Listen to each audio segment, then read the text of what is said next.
दोस्तों, अगर अभी तक आपने हमारे चैनल को सब्सक्राइब नहीं किया है तो देर मत कीजिए, अभी सब्सक्राइब करें और हमारे साथ जुड़ जाएं। राजू नाम का एक युवा लड़का था जो हमेशा गुस्से में रहता था।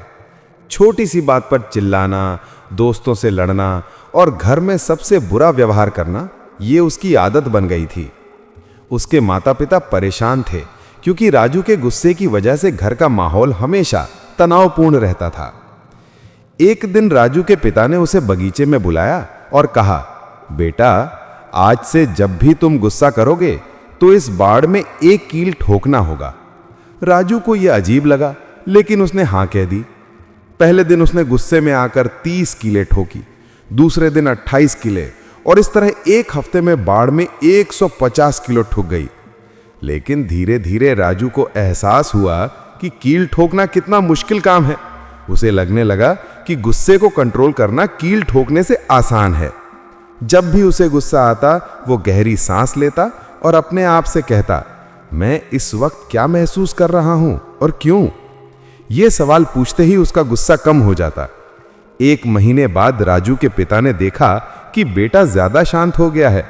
राजू खुशी से दौड़कर पिता के पास आया और बोला, पापा, आज मैंने एक भी कील नहीं ठोकी, मैं अपने गुस्से पर काबू पा गया हूं। पिता मुस्कुराए और कहा, बहुत अच्छे बेटा, अब हर दिन जब तुम अपने गुस्से को कंट्रोल करोगे तो एक कील निकालना। अगले कुछ हफ्तों तक राजू रोज एक कील निकालता रहा। जब भी कोई परेशानी होती, वो अपना ध्यान किसी अच्छी चीज पर लगाता, अपने पसंदीदा खेल के बारे में सोचता या दोस्तों के साथ बिताए मजेदार पलों को याद करता। यह तरीका उसे बहुत काम आया। एक दिन सारी कीलें निकल गईं। राजू खुशी से नाचता हुआ पिता के पास गया। पिता ने उसका हाथ पकड़ा और बाड़ के पास ले गए। देखो बेटा, तुमने बहुत अच्छा किया है, लेकिन बाड़ में छेद देखो। ये बाड़ अब वैसी नहीं रह गई जैसी पहले थी। गुस्से में कहे गए शब्द भी इसी तरह लोगों के दिल में छेद कर देते हैं। राजू को अपनी गलती का एहसास हुआ। उसने सोचा कि अगर वो पहले से ही अपनी भावनाओं को समझ गया होता तो कितनी परेशानियों से बच सकता था। उस दिन के बाद राजू ने एक डायरी लिखना शुरू किया, जिसमें वो रोज अपनी भावनाओं को लिखता। कब गुस्सा आया, क्यों आया और उसने कैसे उसे संभाला, ये सब वो लिखता। कुछ महीने बाद राजू के दोस्त चमत्कार देखकर हैरान रह गए।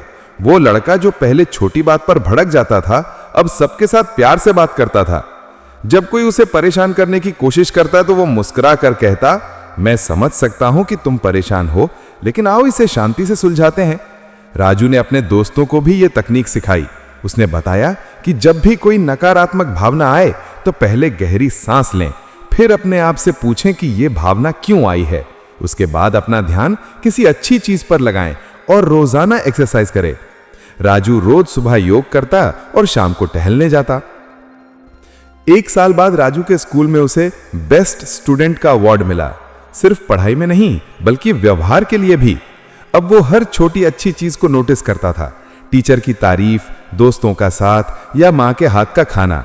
ये छोटी खुशियां उसे मुश्किल समय में भी मजबूत रखती थी। राजू की कहानी सुनकर गांव के और भी बच्चे और बड़े लोग उससे सीखने आने लगे।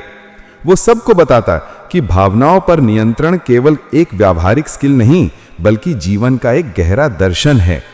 हमें सभी के साथ मित्रता रखनी चाहिए, दुखी लोगों पर दया करनी चाहिए, खुश लोगों के साथ खुश होना चाहिए और बुरे लोगों के प्रति उदासीन रहना चाहिए। स्वामी विवेकानंद कहते हैं कि जब हम गुस्से में रिएक्ट करते हैं तो हम अपनी शक्ति खो देते हैं।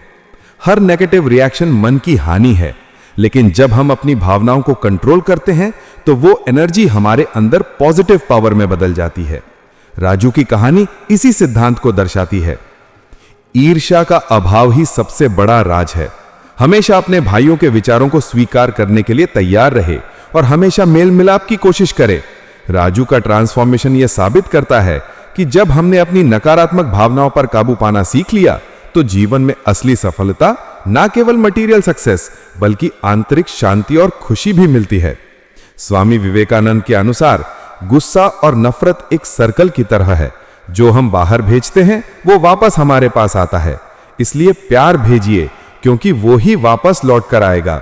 राजू की तरह हर इंसान के अंदर खुशी और शांति का सोर्स है, बस उसे खोजना और डेवलप करना होता है। ऐसे ही दिलचस्प और प्रेरणादायक विचार सुनते रहने के लिए चैनल को सब्सक्राइब करें और हमें अपना सपोर्ट दें।